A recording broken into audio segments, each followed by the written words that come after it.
Rumple Buttercup, a story of bananas, belonging, and being yourself, by Matthew Gray Gubler. Chapter 1. Once upon a time, long ago and far away in a tiny town beneath a purple-peaked pine tree, there lived a monster named Rumple Buttercup. He had 5 crooked teeth, 3 strands of hair, green skin, and his left foot was slightly bigger than his right. He was weird. And so Rumple worried that if anyone ever saw him, they would be scared, run away, or throw rocks at his head.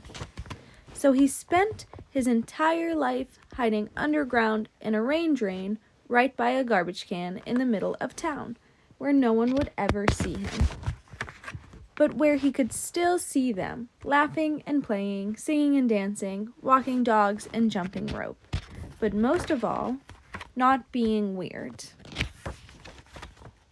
Living underground wasn't all bad, though.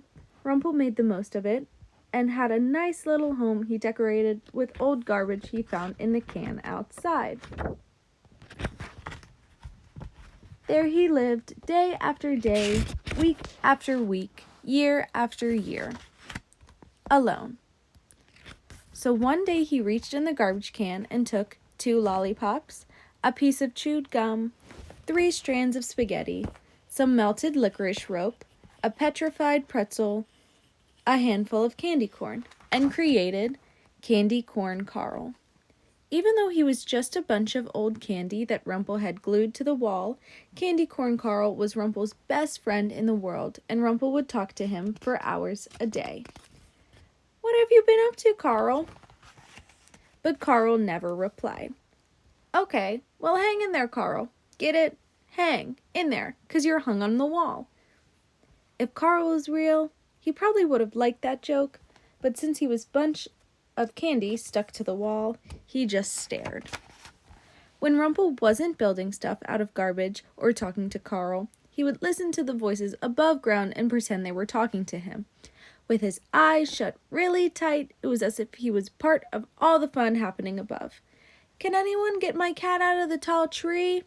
"I can." "Whoa, those are some great dance moves." "Thanks."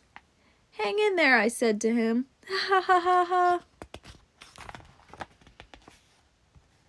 But when he opened his eyes, he would remember that it was all just a dream and no one was ever talking to him. Sometimes at night, if the moon wasn't too bright and if Rumple was feeling adventurous, he would go above ground with the help of a very simple disguise. Rumple's above ground disguise instructions. Step 1. Get a banana peel out of the garbage can. Step 2, put it on head. Step 3, close your eyes. Step 4, slither head up the drain and sit very, very still. Lying quietly by the garbage can, no one would notice him, and if anyone saw him, they would just think he was a pile of trash. Hidden under his banana peel, Rumple almost felt like he was normal.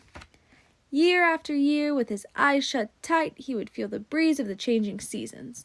In October, he would hear the crunching leaves and almost taste the apple cider. In December, he would hum along with the passing carolers.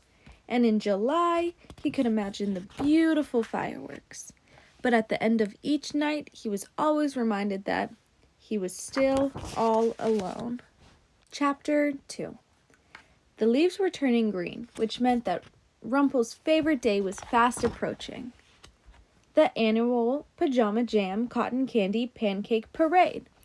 On the 17th Saturday of summer, everyone in town would wake up late, keep their pajamas on, and march down the center of town, singing, dancing, and lighting fireworks and laughing while eating giant bushels of cotton candy pancakes. Rumple loved this day most of all because it was the one day of the year that he could actually go out in the daylight. With all the noise and commotion, no one would ever notice him, as long as he had his disguise. After a whole year of waiting, the day was almost here. The night before, Rumple was so excited he could hardly sleep. He woke up early the next morning, brushed his 5 crooked teeth, combed his 3 wispy hairs, and slowly, carefully slithered his long green hand up the rain drain to find a banana peel. But the garbage can was empty. There was no banana peel. "Oh no," thought Rumple. "I'm going to miss the Pajama Jam pancake parade. I can't go above ground without my disguise, or people will think I'm weird." So he lowered his head and cried, and cried, and cried some more. And that is when he heard it. Chapter 3. "Aren't you going to watch the parade this year?" Rumple couldn't believe it.